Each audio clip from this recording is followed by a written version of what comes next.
اللہ رب العزت کی جتنی بھی حمد بیان کی جائے، تعریف بیان کی جائے، وہ کم ہے اس بات پر کہ اس نے ہمیں مسلمان بنایا۔ اگر اللہ کی رحمت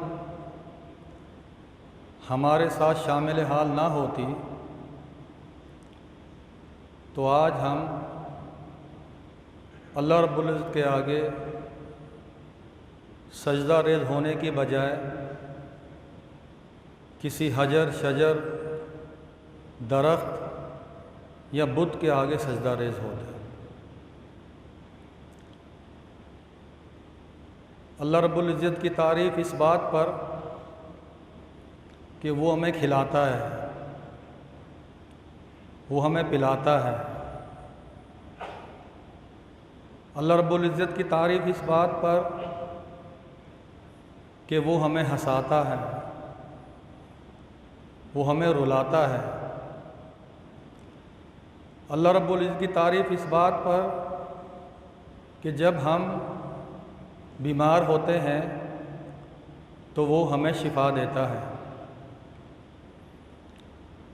اللہ رب العزت کی تعریف اس بات پر کہ وہ دن کو اپنے ہاتھ پھیلاتا ہے کہ رات کو گناہ کرنے والا معافی مانگ لے۔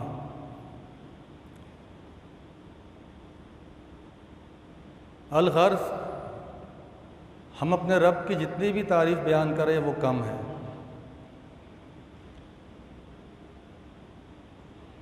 امام ابن قیم رحمۃ اللہ اپنی کتاب میں نقل فرماتے ہیں، عدت الصابرین، کہتے ہیں کہ ایک شخص ابو تیمیہ رحمۃ اللہ علیہ کے پاس آیا اور آ کر اس نے عرض کیا کہ کیف اصبحت،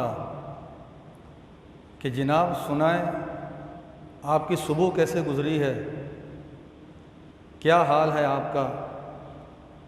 تو انہوں نے جواب میں کہا کہ اصبحت بین نعمتین لا ادری ایتہما افضل، کہ بھائی میں نے تو اس حال میں صبح کی ہے کہ اللہ کی دو عظیم نعمتیں وہ میرے پاس ہیں، اور میں یہ فیصلہ نہیں کر پا رہا کہ ان دو نعمتوں میں سے افضل کون سی نعمت ہے۔ اچھا وہ دو نعمتیں کون سی ہیں اللہ کی عظیم؟ کہا ایک تو یہ کہ اللہ رب العزت نے میرے عیبوں کو ایسے بہترین انداز سے چھپایا ہوا ہے کہ کسی میں بھی یہ جرت نہیں ہے کہ میرے عیبوں کو بنیاد بنا کر مجھے طعنہ دے کہ بھئی تو بات کر رہا ہے، تیرے اندر تو یہ عیب ہے، تو نے تو یہ جرم کیا ہے، فلاں گناہ تو نے کیا ہے۔ کہ کسی میں یہ جرت نہیں ہے کہ میرے عیبوں میں سے کسی بھی عیب کو بنیاد بنا کر وہ مجھے طعنہ دے۔ ایک تو یہ اللہ کی کتنی بڑی نعمت ہے میرے اوپر، اور دوسری نعمت اللہ کی یہ ہے کہ اللہ رب العزت نے لوگوں کے دلوں میں میری الفت ڈالی ہے، پسندیدگی ڈالی ہے، اور میں اپنے عمل اور نیکی کی وجہ سے یہ محبت پیدا نہیں کر سکتا لوگوں کے دلوں میں۔ یعنی اس بات کو اگر ہم سامنے رکھیں تو یہ بات سوچنے پر انسان مجبور ہوتا ہے کہ عام طور پر ہم دیکھتے ہیں کہ تھوڑی سی مصیبت آتی ہے، پریشانی آتی تو انسان بلبلا اٹھتا ہے۔ ٹھیک ہے بھائی، پریشانی آنا، مصیبت آنا یہ تو زندگی کا حصہ ہے، یہ تو یقینی بات ہے، لیکن جب یہ چیزیں آئیں تو انسان جب مایوسی کی طرف جا رہا ہوتا ہے تو ذرا یہ تو دیکھے کہ مصیبت ایک ہے، پریشانی ایک ہے، لیکن اللہ رب العزت کی نعمتیں اور آسانیاں وہ مجھ پر کتنی ہیں، وہ بے شمار ہیں، وہ بہت زیادہ ہیں۔ ان چیزوں کو جب بندہ سامنے رکھتا ہے تو اللہ رب العزت کا شکر گزار بندہ بن کر اپنی زندگی بسر کرتا ہے، پھر یہ زندگی کے مصائب اور تکالیف اس کے لیے آسان ہو جاتی ہیں۔ کیونکہ وہ شاکرین کی صفت میں آ جاتا ہے، وہ شاکرین کی فہرست میں آ جاتا ہے۔ اور یہی بات اللہ رب العزت نے ہمیں فرمایا ہے کہ اما من خاف مقام ربہ ونہى النفس عن الہویٰ فإن الجنۃ ہی المأویٰ، کہ جو شخص اپنے رب کے آگے کھڑا ہونے کا خوف اپنے دل میں بٹا کر اپنی زندگی بسر کرتا ہے تو ایسے شخص کا ٹھکانہ وہ جنت ہے۔ عمر رضی اللہ عنہ کے پاس ایک دیہاتی آیا اپنے کسی حاجت و ضرورت کے لیے، واللہ عالم معاملہ کیا بن پڑا، عمر رضی اللہ عنہ کو اس پر غصہ آیا اور اسے بھگا دیا۔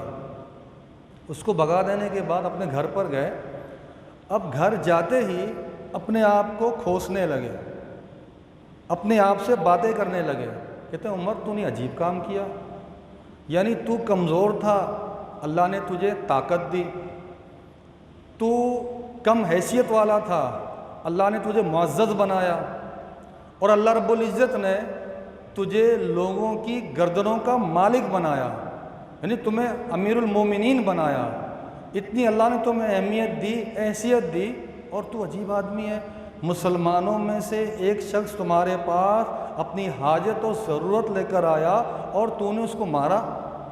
اور آگے آخر میں کیا کہتے ہیں تیرا کیا حال ہوگا، کل تو اللہ کے بارگاہ میں کھڑا ہوگا تو اللہ کو کیا جواب دے گا۔ یہ ان کی سوچ تھی، یہ ان کی فکر تھی کہ ہم نے اللہ رب العزت کے آگے کھڑا ہونا ہے، اپنے اعمال کی جواب دہی ہم نے ضرور کرنی ہے۔ ایک دن اللہ رب العزت نے مقرر کیا ہوا ہے، جب یہ سوچ انسان کے دل میں پیدا ہو جاتی ہے تو پھر انسان میں چینجنگ آتی ہے، انسان میں تبدیلی آتی ہے، پھر انسان بے ایمان نہیں ہوتا، پھر انسان دھوکے باز نہیں ہوتا، پھر وہ خیانت نہیں کرتا، پھر وہ چوری نہیں کرتا، پھر وہ ہمدردی کرتا ہے، وہ امانت دار ہوتا ہے اور معاشرے میں بچ بچا کے چلتا ہے اور اچھے کردار کا حامل ہوتا ہے۔ کیوں کہ اس کے دل و دماغ میں یہ بات رچ بس چکی ہے، اللہ تعالیٰ کا یہ فرمان کہ جس نے اپنے رب کے آگے کھڑا ہونے کا خوف اپنے دل میں بٹایا اور اس حساب پر اس نے اپنی زندگی بسر کی تو ایسے شخص کا ٹھکانہ وہ جنت ہے۔ صحابہ کے عمل کو دیکھتے ہیں، ابن مسعود رضی اللہ تعالیٰ عنہ اپنے غلام کو مار رہے تھے، تو کہتے ہیں کہ پیچھے سے میں نے آواز سنی کہ اے ابو مسعود، جتنا تو اس پر قدرت رکھتا ہے، یعنی اس غلام پر، اس سے کہیں زیادہ اللہ تجھ پر قدرت رکھتا ہے۔ تو کہا میں نے پیچھے مڑ کر دیکھا تو یہ کہنے والا رسول اللہ صلی اللہ علیہ وسلم ہے، تو انہوں نے فوراً کہا اللہ کے رسول صلی اللہ علیہ وسلم، میں نے اللہ کے لیے اس کو آزاد کر دیا تاکہ اللہ کے آگے جو جواب دہی والا معاملہ ہوگا اس سے میں بچ سکوں۔ ایک شخص رسول اللہ کے پاس آیا صلی اللہ علیہ وسلم کے پاس اور آ کر اس نے عرض کیا کہ اللہ کے رسول صلی اللہ علیہ وآلہ وسلم، میرے چند غلام ہیں، وہ میرے غلام مجھ سے جھوٹ بھی بولتے ہیں، خیانت بھی کرتے ہیں، میرا کہا نہیں مانتے، اس پر میں ان کو جھڑکتا ہوں اور ان کو مارتا بھی ہوں، تو قیامت کے دن میرا کیا معاملہ ہوگا؟ اللہ کے رسول صلی اللہ علیہ وآلہ وسلم نے فرمایا کہ قیامت کے دن جو تمہارے غلاموں نے تم سے خیانت کی اور جو تم نے ان کو سزا دی، ان کو تولا جائے گا، اگر تمہاری دی ہوئی سزا ان کے جرم سے کم ہوئی تو اس پر تمہارے لیے اجر و ثواب ہے، اگر تمہاری دی ہوئی سزا ان کے جرم میں برابر ہوئی تو تمہارے لیے کوئی وبال نہیں ہے، معاملہ تمہارا برابر سرابر ہے، اور اگر تمہاری دی ہوئی سزا ان کے جرم سے زیادہ ہوئی اس زائد سزا کا اللہ تم سے حساب لے گا۔ وہ شخص رسول اللہ صلی اللہ علیہ وسلم کے سامنے رونے لگا، چلانے لگا، تو اللہ کے نبی صلی اللہ علیہ وسلم فرمایا کیا تم نے اللہ تعالیٰ کے فرمان نہیں پڑھا وَنَضَعُ الْمَوَازِينَ الْقِسْطَ لِيَوْمِ الْقِيَامَةِ فَلَا تُظْلَمُ نَفْسٌ شَيْئًا، کہ قیامت کے دن ہم انصاف کا ترازو قائم کریں گے، کسی بھی نفس پر ذرہ برابر بھی ظلم و زیادتی نہیں ہوگی اور حساب لینے کے لیے ہم کافی ہیں۔ تو شخص کہتا ہے پھر اے اللہ کے رسول صلی اللہ علیہ وسلم، میں تو یہی بہتر سمجھتا ہوں کہ ان سب کو میں اللہ کی راہ میں آزاد کر دوں تاکہ قیامت کے دن اللہ کے آگے جواب دہی سے میں بچ جاؤں۔ اور بہت ساری روایات ایسی آتی ہیں جو آپ نے بارہا سنی، جیسا کہ اللہ تعالیٰ کا فرمان نازل ہوا کہ اے ایمان والوں، شراب، جوئے کے بت اور یہ چیزیں یہ تم پر حرام ہیں۔ تو جب اللہ کا یہ فرمان آیا تو ابو طلحہ رضی اللہ عنہ کے گھر میں کچھ لوگ شراب پی رہے تھے، شراب کی حرمت سے پہلے کی بات ہے۔ تو ایک اعلان آیا رسول اللہ صلی اللہ علیہ وسلم کی طرف سے کہ بھئی آپ جا کر یہ اعلان کر دیں کہ اللہ اور اس کے رسول صلی اللہ علیہ وسلم نے شراب کو حرام کر دیا ہے۔ تو جیسے ہی لوگوں نے سنا کہ اللہ کے رسول صلی اللہ علیہ وسلم کی طرف سے، اللہ کی طرف سے شراب کو حرام کیا گیا ہے، تو فوراً لوگوں نے اپنے ہاتھ روک لیے۔ جس کے پاس شراب پڑا ہوا تھا انہوں نے پھینک دیا، گرا دیا، جن کے ہاتھوں میں تھا انہوں نے پھینک دیا۔ اب یہاں یہ سوال پیدا ہوتا ہے کہ کوئی بھی ایک بات ہمارے علم میں تو کم از کم نہیں ہے، اگر کسی کے پاس ہو تو بتائے، کہ جب یہ اعلان سنا، اعلان سننے کے بعد کسی نے اس کو استعمال کیا ہوا ہو، اعلان سننے کے بعد کہ نہیں یار ابھی تو اعلان آ گیا ہے، ابھی تو میرے ہاتھ میں ہے، ابھی تو یہ پڑا ہوا ہے، ابھی استعمال کر لیتے ہیں، بعد میں یہ ختم ہو جائے گا، دوبارہ ہم استعمال نہیں کریں گے۔ نہیں، کوئی بھی یہ بات ثابت نہیں ہے۔ تو ایسا کیوں کیا گیا؟ ایسا اس لیے کیا گیا اگر ہم نے اعلان سننے کے بعد کہ یہ حرام ہو گیا ہے، ہم نے اس کو استعمال کیا، پھر قیامت میں اللہ رب العزت اگر ہم سے پوچھے گا اس معاملے میں تو ہم اللہ کو کیا جواب دیں گے؟ کیا معاملہ ہوگا ہمارا اللہ کے سامنے؟ اسی لیے انہوں نے اپنے ہاتھوں کو فوراً روک دیا۔ جب اللہ کے رسول صلی اللہ علیہ وسلم نے مکہ فتح کیا تو فتح مکہ کے بعد نبی کریم صلی اللہ علیہ وسلم نے آرڈر جاری کیا چند لوگوں کے بارے میں کہ بھئی یہ لوگ جہاں بھی ملیں آپ ان کو قتل کر دیں، کیونکہ وہ ایسے جنگی مجرم تھے کہ دنیا کی کسی بھی عدالت میں اگر ان کے خلاف مقدمہ چلتا تو ان کا فیصلہ یہی آنا تھا کہ ان کو قتل کر دیا جائے۔ تو رسول اللہ صلی اللہ علیہ وسلم نے آرڈر جاری کیا۔ ان میں سے ایک اکرمہ رضی اللہ عنہ بھی تھے۔ جب انہوں نے سنا مکہ فتح ہو گیا وہاں سے وہ بھاگ گئے۔ ان کی غیر موجودگی میں ان کی بیوی ام حکیم رضی اللہ عنہا یہ اللہ کے نبی صلی اللہ علیہ وسلم خدمت میں حاضر ہوئی، کلمہ پڑھا اور مسلمان ہو گئے۔ جب یہ مسلمان ہوئے تو نبی صلی اللہ علیہ وسلم کو کہا کہ اللہ کے رسول صلی اللہ علیہ وسلم اکرمہ وہ یہ اعلان سنا ہے اس نے اور یہاں سے وہ بھاگ گیا ہے، لہذا برائے مہربانی آپ اکرمہ کو امان دے دیں، یعنی تحفظ دے دیں۔ تو رسول اللہ نے فرمایا صلی اللہ علیہ وآلہ وسلم میں ٹھیک ہے، ہم نے اکرمہ کو امان دے دیا، یعنی تحفظ دے دیا ہے، اب اسے کوئی بھی کچھ نہیں کہے گا۔ تو ام حکیم رضی اللہ عنہا یہ اپنے شوہر کو ڈھونڈنے نکلی اور تہامہ کے ساحل پر اپنے شوہر سے جا ملی اور انہیں بتایا کہ اللہ کے نبی صلی اللہ علیہ وسلم نے آپ کو امان دی ہے۔ تو دونوں واپس آ گئے۔ تو کہتے ہیں راستے میں ایک جگہ انہوں نے پڑاؤ کیا۔ اب جب پڑاؤ کیا انہوں نے تو اکرمہ رضی اللہ عنہ نے ارادہ کیا کہ میں اپنی زوجہ سے خلوت اختیار کروں۔ تو ان کی بیوی فوراً پیچھے ہٹ گئی اور کہا کہ مجھے ہاتھ نہ لگانا، مجھے چھونا مت، کیوں کہ تم مشرک ہو اور میں مسلمان ہوں۔ جب تک تم مسلمان نہیں ہوتے یعنی اسلام قبول نہیں کر لیتے اس وقت تک میں تم پر حرام ہوں۔ تو جب یہ بات اکرمہ نے سنی رضی اللہ عنہ نے تو کہا اگر یہ معاملہ ہے پھر تو میرے اور تمہارے درمیان بہت بڑی خلیج ہے۔ تو لہٰذا انہوں نے بھی کلمہ پڑھا اور مسلمان ہو گئے۔ اب یہاں بھی یہی بات آتی ہے کہ کوئی دیکھنے والا نہیں ہے، اگر ہم خلوت اختیار کر لیں خلوت صحیحہ تو کوئی دیکھنے والا نہیں ہے، مگر اللہ کی ذات تو ہے۔ اگر ایسا کیا کل قیامت میں اللہ نے پوچھا تم اللہ کو کیا جواب دیں گے؟ کسی اللہ پاک نے فرمایا اما من خاف مقام ربہ ونہى النفس عن الهوى فإن الجنة هي المأوى۔ صحیح بخاری مسلم میں ہے رسول اللہ صلی اللہ علیہ وسلم اپنے اصحاب کو گزشتہ امتوں کے واقعات بھی سنایا کرتے تھے نصیحت کے لیے۔ کہا کہ ایک شخص تھا اس کا نام تھا کفل۔ کفل اتنا بڑا پاپی تھا، اتنا بڑا مجرم تھا کہ جتنا کہا جائے وہ کم ہے۔ ایک دفعہ ایک خاتون اس کے پاس آتی ہے، اس خاتون کو چند چیزوں یعنی رقم کی ضرورت ہوتی ہے، بہت مجبور ہوتی ہے۔ اب کفل اس کی مجبوری سے ناجائز فائدہ اٹھاتا ہے اور اسے برائی کے لیے آمادہ کرتا ہے۔ اب نہ چاہتے ہوئے بھی عورت اس کی بات مانتی ہے۔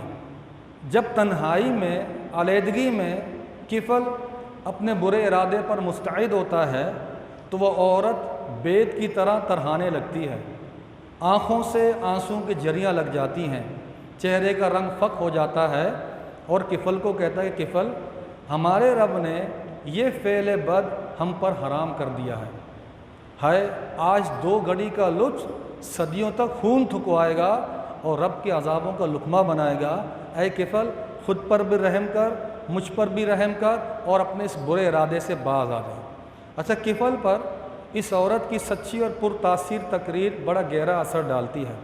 عذاب الہی کی شکلیں ہر چھو سے نظر آنے لگتی ہیں، اور اس عورت کو مخاطب کر کے کہتا ہے کہ اے پاک باز عورت، تو محض ایک گناہ ناکردہ پر کبریائے ذوالجلال سے لرزاں اور تراسا ہے، ہائے میری تو ساری زندگی سیاکاری بدکاری بسر ہوگی، ہر چھوٹے سے چھوٹا اور بڑے سے بڑا گناہ میں نے کیا، اور رب کے عذابوں کے خوف کو کبھی بھی اپنے سامنے پھٹکنے نہ دیا۔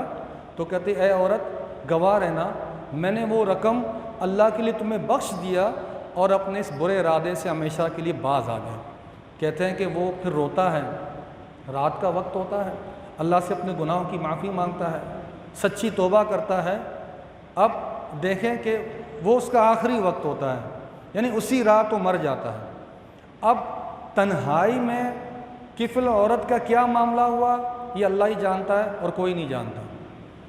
اب لوگوں کو تو نہیں پتہ، علاقے والوں کو نہیں پتہ، اب علاقے والوں کے ذہن میں تو ہے کہ یہ تو وہی بدکار آدمی ہے، یہ تو وہی خائن آدمی ہے، یہ تو وہی گنہگار ہے، پاپی ہے، جھوٹا ہے، مکار ہے، کفل تو وہی ہے۔ لوگوں کے ذہنوں میں تو یہی بات تھی۔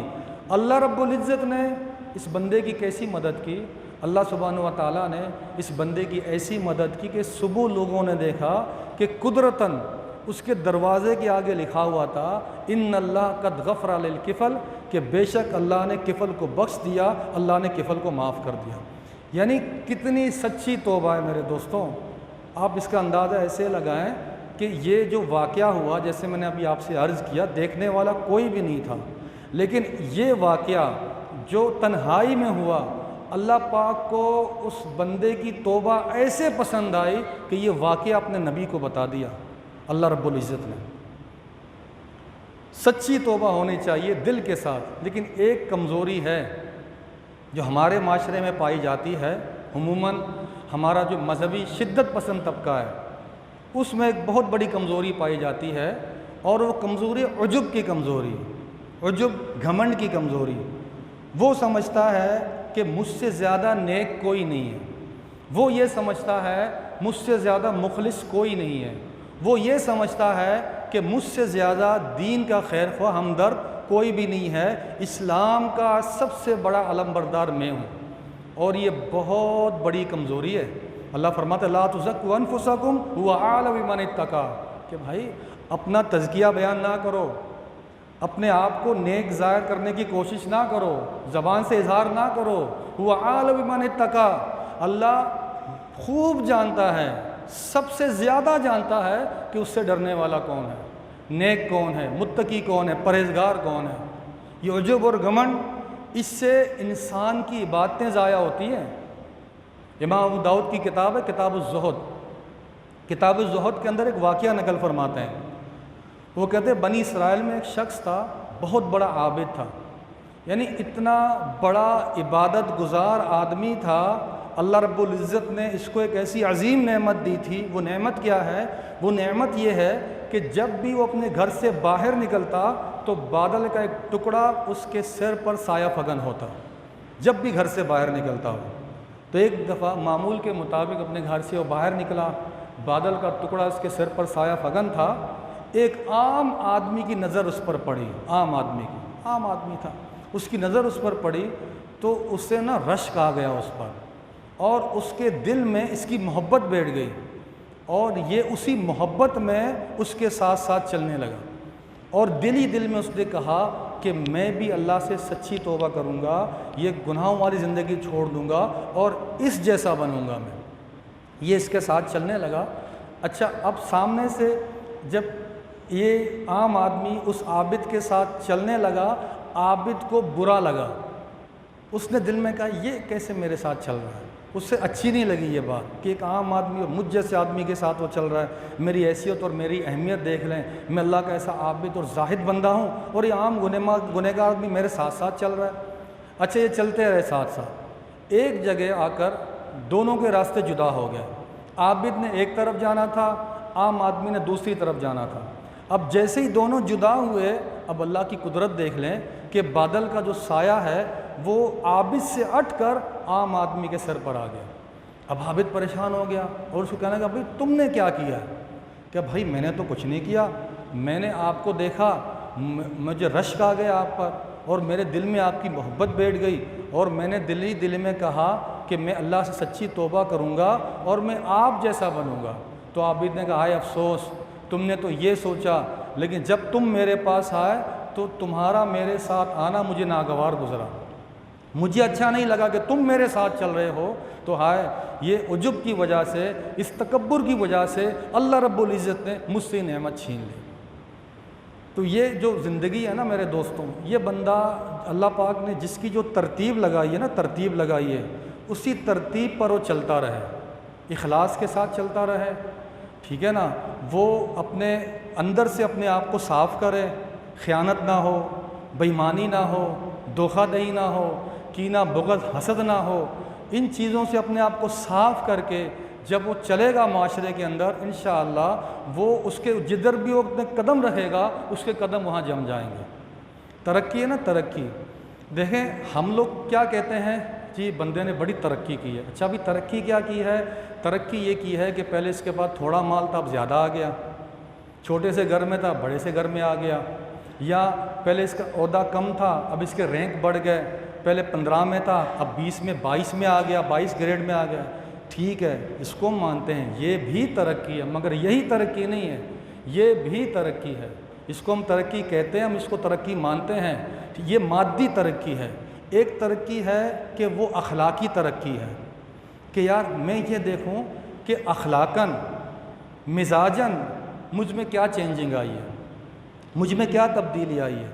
پہلے مجھے غصہ بہت آتا تھا، اب مجھے اتنا نہیں آتا، ہاں یہ ترقی آ گئی آپ کی، بہتر ہو گیا۔ پہلے میں کم لوگوں کے ساتھ میرے میل ملاپ تھے، اب زیادہ لوگوں کے ساتھ ہو گئے ہیں اور میں بڑے اچھے اخلاق سے ان کے ساتھ پیش آتا ہوں، یہ اچھی بات ہے۔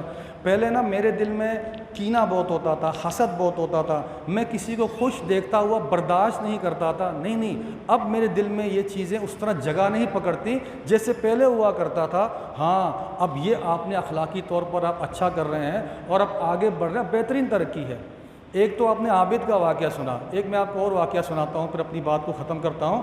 عبدالغنی مقدسی رحمۃ اللہ علیہ بہت بڑے عالم گزرے ہیں، ان کی عقیدے کی کتاب بھی ہے، بعض مدارس میں پڑھائی بھی جاتی ہے۔ وہ فلسطین میں ان کو جیل میں ڈالتے ہیں، جیل میں جب ان کو ڈالتے ہیں تو وہ اللہ کا مخلص بندہ، اللہ کا سچا بندہ، تو وہ نمازیں پڑھتا، اللہ پاک سے دعائیں کرتا۔ اس جیل کے اندر کچھ قیدی تھے، یہودی بھی تھے اور عیسائی بھی تھے۔ اچھا وہ برابر اس کو دیکھتے رہتے تھے، اس بندے کو، اس مسلمان کو۔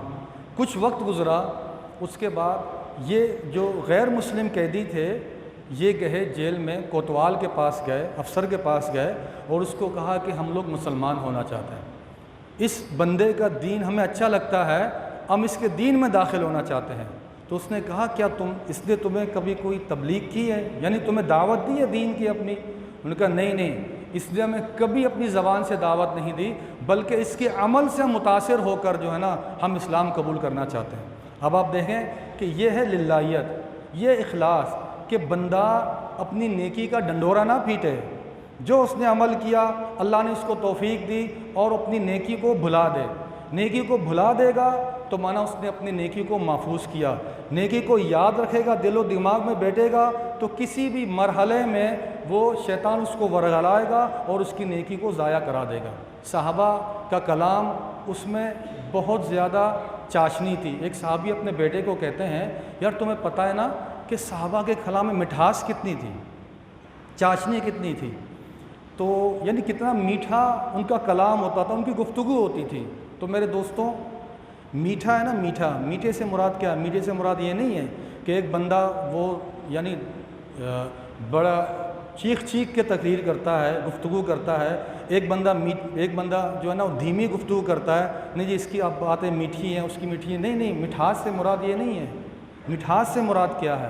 مٹھاس سے مراد انداز گفتگو نہیں ہے، مٹھاس سے مراد یہ ہے کہ ان کی گفتگو میں روحانیت ہوتی تھی، ان کی بات یہاں سے نکلتی، دل سے نکلتی اور دل میں جا کے لگتی تھی، یہ ان کی گفتگو میں مٹھاس ہوتا تھا۔ اور آگے وہ جو صحابی مٹھاس کی جو وجہ بتاتے ہیں اپنے بیٹے کو، مٹھاس کی وجہ یہ بتاتے ہیں کہ صحابہ اپنے گفتگو سے صرف اور صرف اللہ کی رضامندی چاہتے تھے۔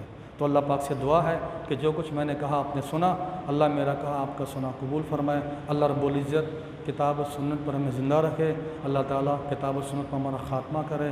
یہی باتیں آپ نے کہنی تھی۔ اللہ سے اپنے اور آپ کے لیے خیر و برکت کا اور بھلائی کا طلبگار۔